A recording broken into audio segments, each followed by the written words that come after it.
Bon ok, aujourd'hui je suis à Maison Alfort chez Buy My Car BMW pour essayer ce très beau CE04. Ici il est très plat, c'est normal parce que c'est une photo et en volume il donne ça, donc on a quasiment le concept vraiment qu'on a vu depuis quelques semaines, quelques mois, presque quelques années. Il semble que BMW n'ait pas compris que le principe d'un concept c'était de montrer quelques éléments stylistiques, la forme future des phares de la gamme ou ce qu'ils vont faire en termes de design général. Eux ils ont sorti le prototype comme ça, directement, ils se sont dit bon bah, allez, on est fou, on y va.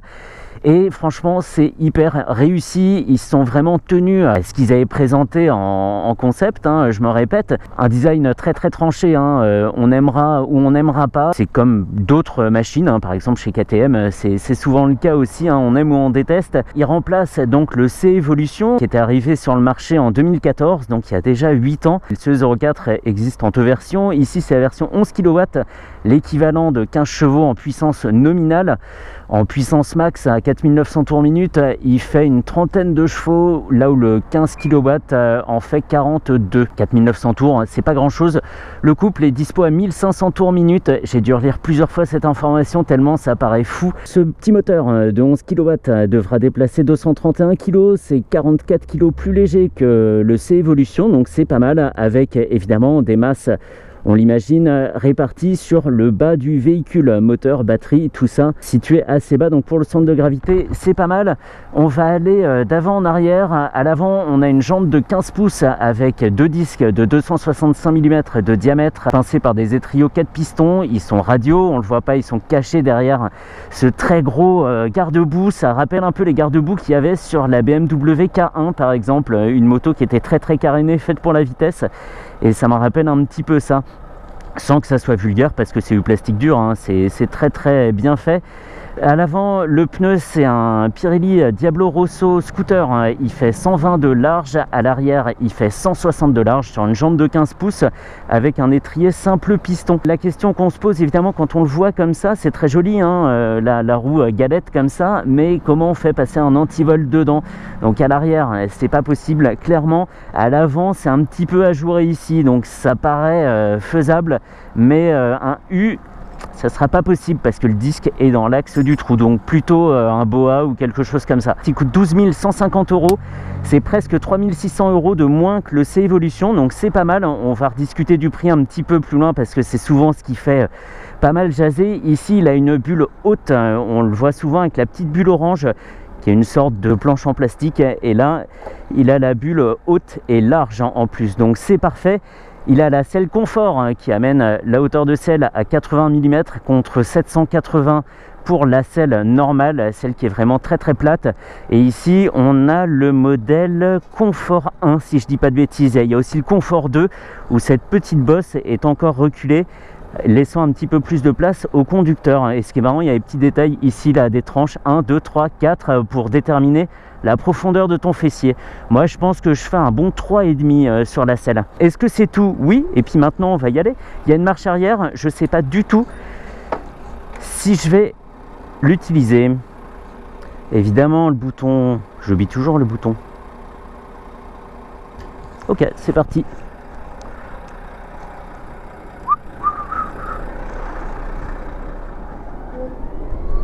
Alors je ne l'ai pas dit, mais c'est une transmission par courroie, ce qui rend le déplacement plus silencieux. C'est le premier truc auquel j'ai fait attention, et je vais aussi faire attention au bruit des pneumatiques. Parce que des fois, sur certains véhicules électriques, sur certains deux roues, on a des pneumatiques assez sonores où il y a beaucoup d'écho. Et ça rend le déplacement un peu moins agréable. Ici, courroie, pneumatique assez silencieux, on n'entend rien du tout. On entend que moi en fait, et le vent.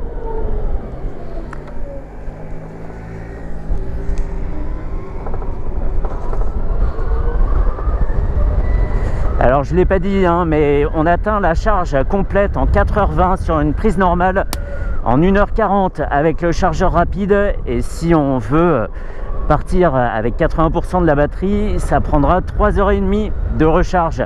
On annonce une autonomie pour ce modèle 11 kW de 100 km, 130 km pour le modèle 15 kW et une vitesse max bridée électroniquement à 120 km/h. On va le voir un petit peu plus tard. Et la position des pieds à plat est pas mal. Même si un peu gêné par cette partie de carrosserie ici. Ouh, c'est pas mal. Ouh là là. Oh. Alors c'est fou, on a l'impression, ça me rappelle un peu le Honda Spazio, qui est une sorte de scooter très très long qu'on voit de temps en temps, un truc des années 80 pas mal, et dont la cible était les conducteurs de Harley. Et en fait là c'est un peu ça quoi, les pieds en avant, le dos est reposé mais d'une façon impressionnante, et je trouve naturellement ma place sur la petite bosse à l'arrière. Je vais pas quitter les... Non mais c'est c'est trop marrant. J'ai les pieds vers l'avant, tendus en avant, les bras aussi, et ça donne une position vraiment typée cruiser en fait. C'est complètement ça. Si je fermais les yeux ou si on me prenait en photo de l'extérieur, on pourrait effacer le scoot, mettre un gros chopper à la place et ça serait exactement pareil. C'est pas dit de façon péjorative, hein. C'est une position que je trouve très reposante, même si déroutante au début. Et vraiment, on prend tout de suite du bon temps, quoi. C'est très très confortable.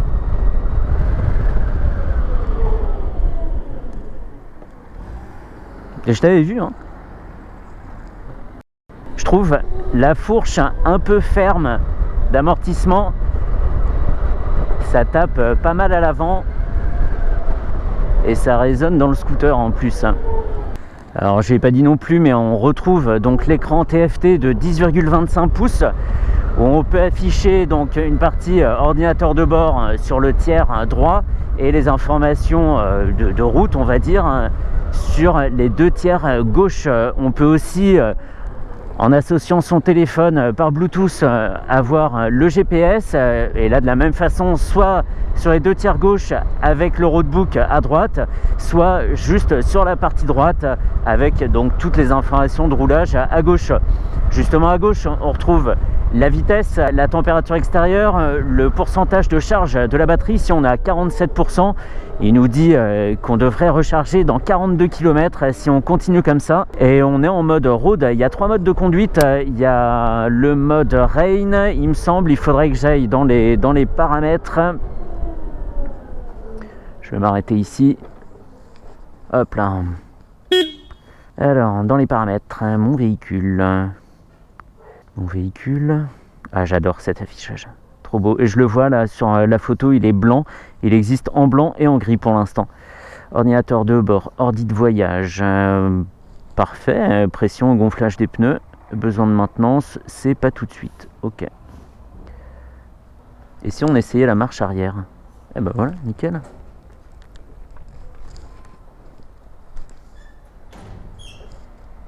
Trop bien. Hop.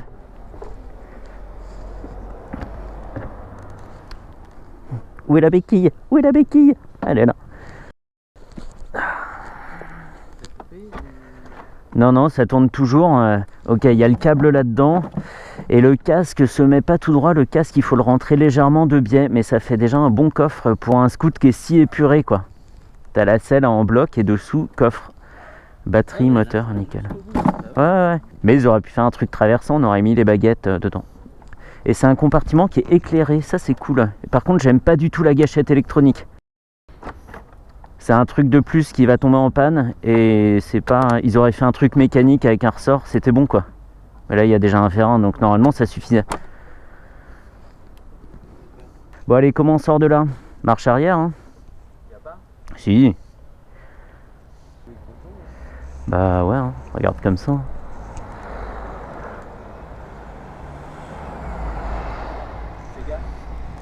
Ouais.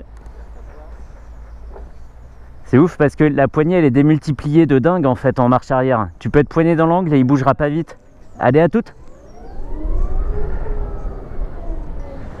Je me faisais la réflexion avec mon frère à l'instant qu'on n'avait pas vu de scooter délirant comme ça depuis le DN01 chez Honda ou le Vultus, carrément. Le Vultus qu'on croise jamais, le DN01 on en voit de temps en temps.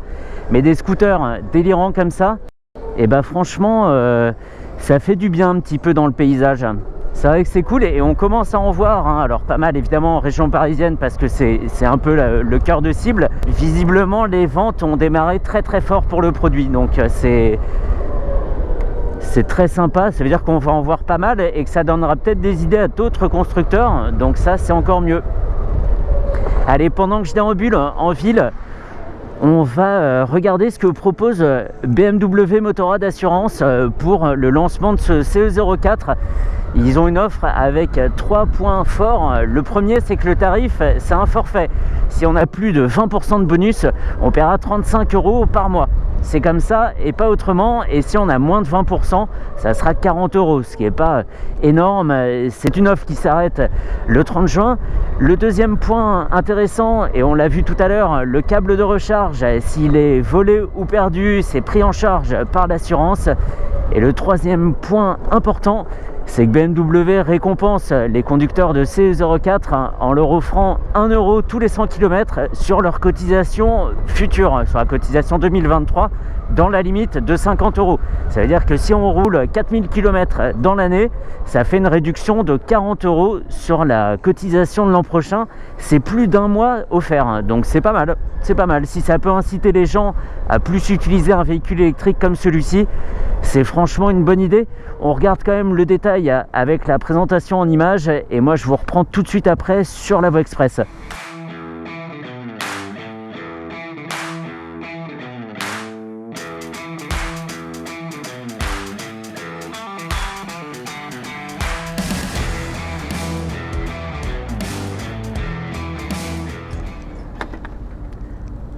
Ok, il y a ça et au fond il doit y avoir une prise USB-C et ça c'est une autre, alors ça ok, ça on peut peut-être pas l'ouvrir quand le scoot est démarré, c'est la prise pour la recharge. Alors la selle à 80 cm, comme elle n'est pas très large, on a bien les 2 pieds par terre, hein. Moi pour rappel je fais 1m73 avec des jambes de taille normale et on est bien en sécurité les 2 pieds par terre, donc ça c'est chouette. Et alors j'ai toujours pas trouvé comment changer les modes de conduite. Ordinateur de bord, ouais. Oh, je me souviens plus comment on fait. Mais on est en mode road, il y a un mode rain et un troisième mode. Mais là on va rester en mode road évidemment, comme c'est tout sec et que j'ai envie de voir vraiment le max du max en accélération. Et ben il fait vraiment pas ses 231 kg, hein. Sur l'angle ça se relève vraiment sans effort, on n'a pas de coup de hanche à envoyer, ça s'incline de façon naturelle, ça plonge pas, c'est vraiment nickel. Évidemment hein, les roues de 15 pouces et le pneu de 160 à l'arrière, ils sont pour quelque chose, mais c'est vraiment agréable à conduire, hein. Ça se fait sans y penser, ouais. Allez, poignée dans l'angle.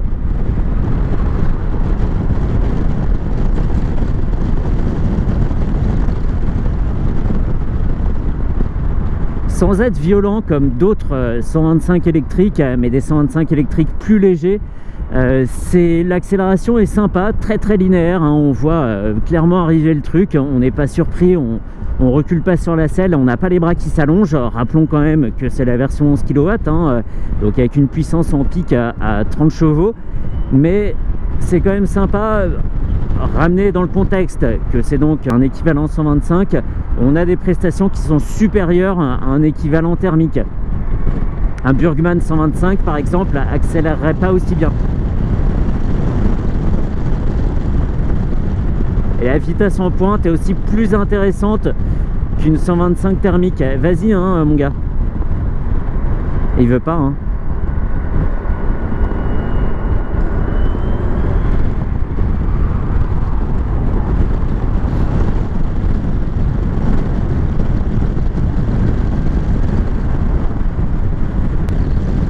Toute cette partie sera censurée au montage évidemment.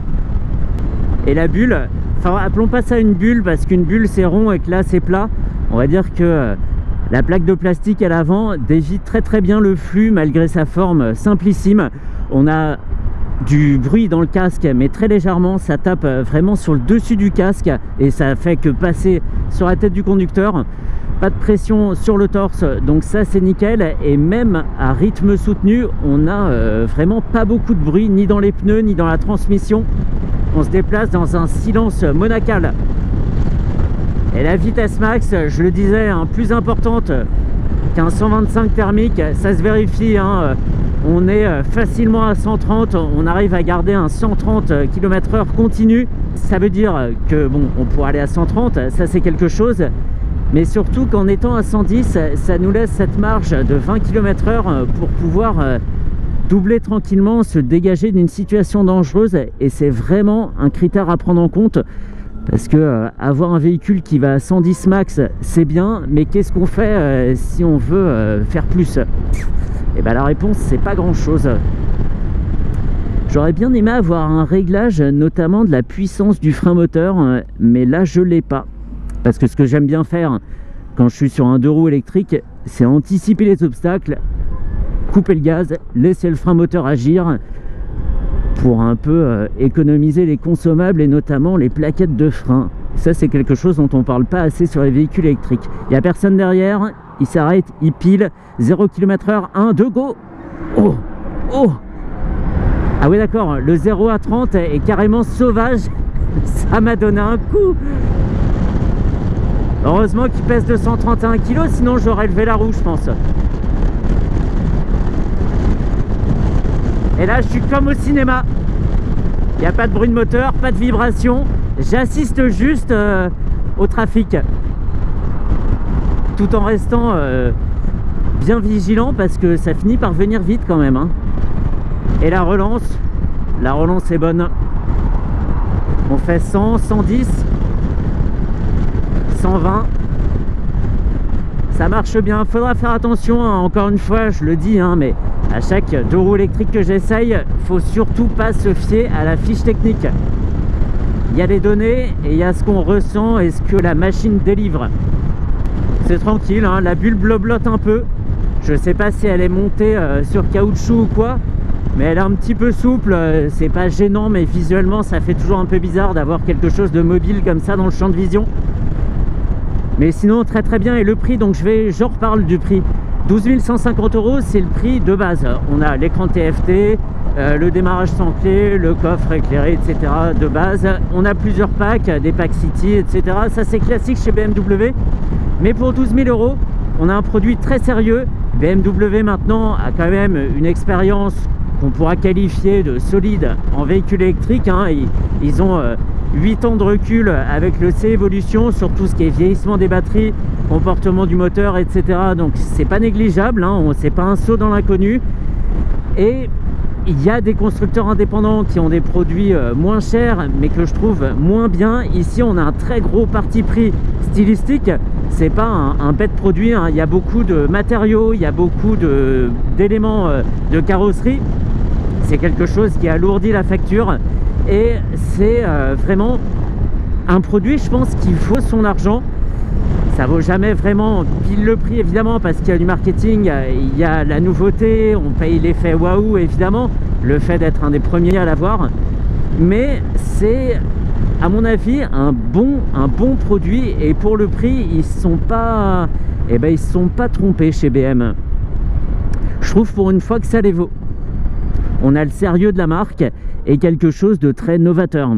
Trop cool. Par contre, faut aimer attirer l'attention, quoi. Et alors pourquoi je trouvais pas la béquille tout à l'heure? Parce qu'elle se fond complètement avec le reste de la carrosserie. Elle est très design et elle fait vraiment partie intégrante du scooter, et c'est très très joli. Et même comme ça, manipuler à l'arrêt, c'est pas mal, hein. On a une petite résistance. Je pense pas que ce soit que le poids qui m'empêche de le pousser facilement. Il y a peut-être une résistance due au moteur qui se comportait comme une dynamo du coup. Mais vraiment très très bien, et avec cette aisance de prise en main propre à BMW où tous les contrôles tombent bien sous la main. On sait que quand on a le doigt sur le clignotant, c'est pas sur autre chose. La molette pour se promener dans les menus, c'est bien, c'est avoir l'environnement BMW sur un scooter du futur en fait. Bienvenue en 2035. Donc la pêche de 0 à 30, après c'est très linéaire. Moi j'aurais aimé peut-être plus de puissance, au moins jusqu'à 80 ou 90 km/h. Il faudrait voir avec la version 15 kW pour ça. Je suis vraiment pas déçu et ça m'étonne pas qu'ils en vendent déjà pas mal, ouais. Donc voilà ce qu'on pouvait dire du BMW CE04, trop bien. Et s'ils ont sorti celui-ci, j'espère qu'ils vont aussi sortir Le CE01, celui qui est encore plus fin, qui ressemble plus à un vélo électrique là. Ça j'aimerais bien l'essayer. Il y a moyen de bien se faire peur avec. Vas-y, hein, vas-y. T'as raison, on se retrouve au feu rouge. Bon voilà, terminé pour ce CE04. Vraiment, les véhicules électriques sont sympas, je trouve. Ils ont des vrais arguments pour se vendre. J'aimerais toujours les véhicules thermiques, mais ça en plus, pour remplacer n'importe quel autre scooter, c'est vraiment sympa. C'est un bon produit, il faut y réfléchir.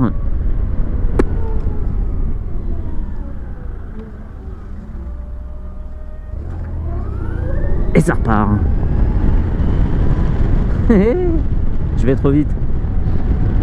Et évidemment, merci à Christophe de la concession BMW by My Car pour le prêt de la machine et le briefing ultra complet. C'est lui qui a associé son téléphone au scooter pour me montrer les options de navigation notamment. Donc merci à lui d'avoir pris le temps de me présenter ce CE04 par le menu. C'était vraiment très sympa, par le menu et dans les menus même. Allez, à jeudi prochain, 8h30.